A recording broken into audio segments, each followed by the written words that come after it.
நம்ம இன்றைக்கி ரொம்ப சிம்பிளான பன்னீர் பிரியாணி எப்படி பண்ணுறதுன்னு பார்க்கலாம். அதுக்கு ஒரு பேனில் 2 டீஸ்பூன் அளவு எண்ணெய், 2 டீஸ்பூன் அளவு நெய் நான் சேர்த்துக்கிறேன். இது எல்லாமே சூடானதுக்கப்புறமா இது கூடவே நம்ம தாளிக்கிறதுக்கு என்ன சேர்க்க போகிறோம் அப்படின்னா 3 பச்சை மிளகா, கொஞ்சம் கல்பாசி, ஒரு துண்டு பிரியாணி இலை, கூடவே பிரியாணி மசாலா அதையும் ஃபஸ்ட்டு ரொம்ப ஃபுல் சிம்மில் வச்சுட்டு சேர்த்துக்கோங்க. ஹை ஃப்ளேமில் வச்சிங்க அப்படின்னா அப்புறம் மசாலா வந்து கரிஞ்சிரும், டேஸ்ட்டே மாறிடும்.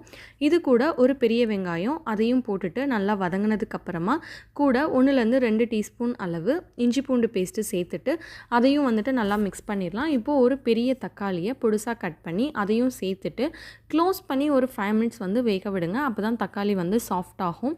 நம்ம வந்துட்டு ஓப்பனில் வச்சு பண்ணோம் அப்படின்னா லேட் ஆகும். ஸோ இந்த மாதிரி க்ளோஸ் பண்ணி பண்ணுறப்போ தக்காளி வந்து ரொம்ப சீக்கிரமாகவே சாஃப்ட் ஆகிடும். இப்போ லைட்டாக எல்லாத்தையுமே மிக்ஸ் பண்ணி விட்டுறலாம். பாருங்கள் தக்காளி எந்தளவு சாஃப்டாக இருக்குது அப்படின்னு சொல்லிட்டு கொஞ்சம் கிரேவி வந்து திக்காக இருக்கும். இந்த ஸ்டேஜில் உங்கள்கிட்ட கெட்டியான தயிர் இருந்தாலும் சேர்த்துக்கலாம், கெட்டியான மோர் இருந்தாலும் சேர்த்துக்கலாம். நான் மோர் சேர்த்துக்கிறேன். இது கூடவே வந்துட்டு நம்ம மல்லித்தூள், மிளகாய்த்தூள், மஞ்சள் தூள், உப்பு இது எல்லாத்தையும் சேர்த்துட்டு நல்லா மிக்ஸ் பண்ணி விட்டுறலாம். மிக்ஸ் பண்ணி விட்டுட்டு இப்போது நான் இன்றைக்கி வந்துட்டு 2 கப் பாஸ்மதி ரைஸை ஊற வச்சுருக்கேன். ஸோ 2 கப்புக்கு 4 கப் தண்ணி சேர்த்துட்டு நம்ம வந்துட்டு தேவையான அளவு மல்லி புதினாவும் சேர்த்துட்டு வேக வைக்கலாம்.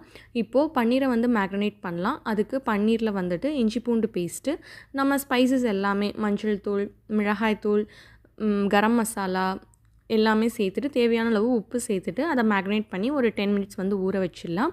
இப்போ வந்து தண்ணி கொதிக்க ஆரம்பிச்சிருச்சு. இந்த ஸ்டேஜில் பாஸ்மதி ரைஸில் இருக்க தண்ணி எல்லாம் வடிச்சிட்டு வெறும் ரைஸை மட்டும் உள்ளே சேர்த்துட்டு மீடியம் ஃப்ளேமில் 15 to 20 மினிட்ஸ் வந்து நம்ம இதை வந்து வேக வைக்க போகிறோம். இப்போ பாருங்கள் ஓரளவு அந்த வாட்டரும் ரைஸும் வந்து ஈக்குவலாக இருக்குது. இந்த ஸ்டேஜில் லைட்டாக ஒரு தடவை கிளறி விட்டுட்டு நம்ம வந்துட்டு இதை வந்து ஃபுல் சிம்மில் வச்சு வேக வைக்க போகிறோம்.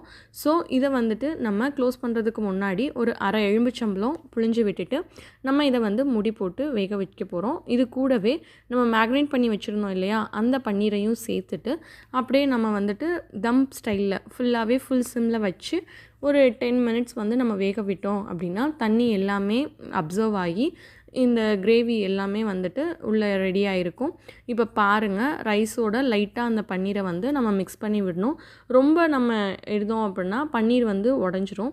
ஸோ அதனால் ஜென்டிலாக எல்லா பக்கமும் அந்த பன்னீர் வந்து மிக்ஸ் ஆகிற மாதிரி லைட்டாக மேலே இருக்க ரைஸை கீழே அந்த மாதிரி மாற்றி போட்டு திருப்பி மூடி வச்சு ஒரு 5 நிமிஷம் வந்து நம்ம வேக வைக்கலாம். இது கூடவே இன்னும் கொஞ்சம் ஃப்ளேவர் வேணும் அப்படின்னா லைட்டாக 1லேருந்து 2 டீஸ்பூன் அளவு நெய் சேர்த்துட்டு நம்ம மூடி வச்சு வேக வச்சோம் அப்படின்னா இன்னும் கொஞ்சம் டேஸ்ட்டாக இருக்கும். அவ்வளோதான், ரொம்ப டேஸ்டியான பன்னீர் பிரியாணி ரெடி ஆகிடுச்சு. ரொம்பவே சூப்பராகவும் வந்திருந்தது. நீங்களும் இதே மாதிரி பண்ணி பார்த்துட்டு எப்படி இருந்தது அப்படின்னு சொல்லி மறக்காமல் சொல்லுங்கள். இந்த வீடியோ உங்களுக்கு பிடிச்சிருந்தது அப்படின்னா கீர்த்திஸ் கிச்சனை சப்ஸ்கிரைப் பண்ணுங்கள். தேங்க்ஸ் ஃபார் வாட்சிங்.